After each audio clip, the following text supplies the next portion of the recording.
I guess, Coach, you've been waiting for this for quite a while. Just emotions winning the big one. Yes, it's very emotional. When you do this for this long, you understand how hard it is to get to this moment. I had a moment with Coach Schrupp in the dugout, I guess 5th, 6th inning, and said, you know, we got to go back to the Clay Chalkville days when we won it in 2003.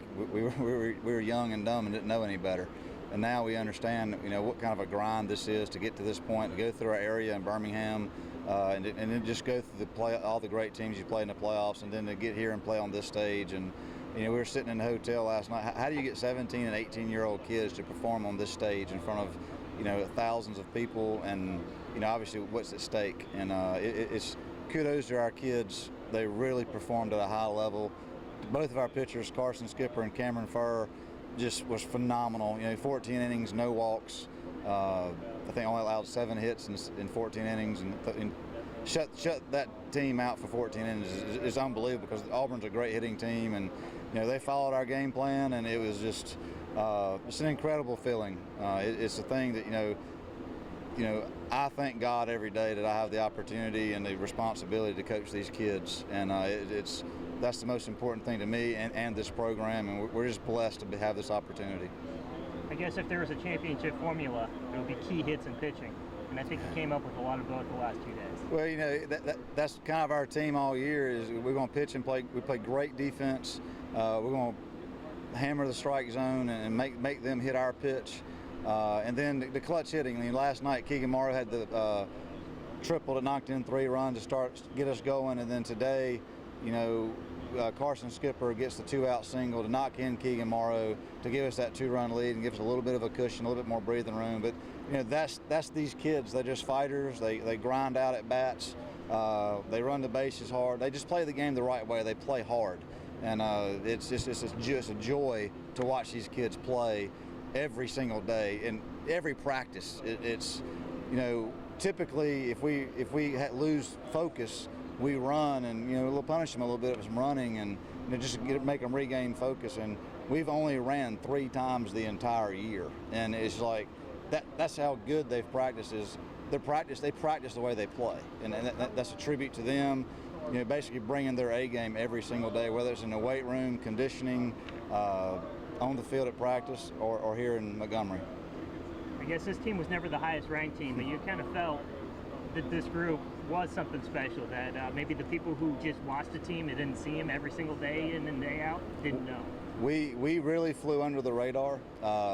We traveled out of town about 3 or 4 times, and it was kind of by design. We wanted to stay away. We want to get out and play the best of we went to Florida and Tennessee and play some really good teams and really test us to be in an environment like this. We felt like we had the team that could get here, so we traveled to Tallahassee and Murfreesboro, went to a tournament in Troy, and we wanted to play the best teams and take our kids out of their comfort zone, if you will. And you know, because if we got to this stage, our kids would be ready to perform after the season they've gone through. We don't feel like we or Cinderella or whatever. We knew we were good. We just kind of flew under the radar, and other teams were getting a lot of accolades, you know, number 1, number 2 in the state or whatever, national rankings. And one of my seniors said this, when the first rankings came out, we weren't even ranked. And I said, hey, you know, how do y'all feel about this? Because everybody pays attention to that stuff. And he said, Coach, they'll know what we're ranked when we dogpile in Montgomery. That was 2 months ago, and here we are. Coach, this might be a little bit of a reach, but kind of go with me for a second. You Okay. made a decision a couple years ago to leave Pelham High School to come to Hewitt, and then you faced Pelham in that first 6A championship, and you lost to Pelham, which I'm not saying that you had any thought about, hey, I should have stuck around at Pelham one more year, but I mean, just kind of how satisfying is it that you came here and you got it done? It's very satisfying. You know, the Trussville community has been great for us. You can tell by the fans that were here today. You know, I don't know how many people were here, but it was packed out with Trussville.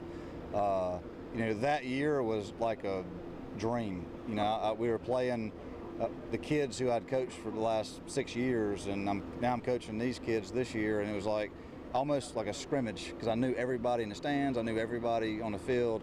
To make it back 3 years later and win is just an awesome feeling. You know, but it's great for our city and our community in Trussville. You know, the funny thing is, Coach Anderson at Pelham, the athletic director at Kim Kill at Pelham, you know, in the last day, yesterday, are texting me, good luck, win this one, we're pulling for you this time, you know, and it's awesome to bring a state championship to Hewitt-Trussville High School. You know, so the community is so deserving of having a champion, and it's not me, it's all of our coaches, Coach Schrupp and all of our coaches, but it's our players. They play. You know, we try to put them in the best spots possible, and they got to go make the plays, and they did that for 2 days here. Coach, after 4 years of establishing your program at Hewitt, what's the difference in this team and the first team you brought here from Trussville?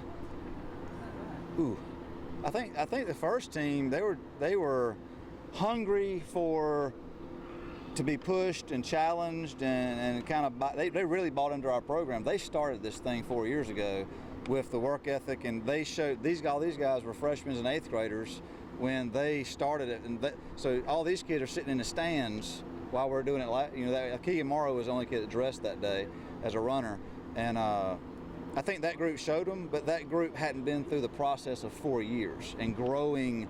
4 years of weightlifting, 4 years of conditioning, 4 years of having to deal with me and Coach Schrupp in practice on a day-to-day basis. And if that group would have had us for 4 years, I feel like we'd have won. You know, even when we got here, you know, that group was great. They started the tradition of what we're doing now.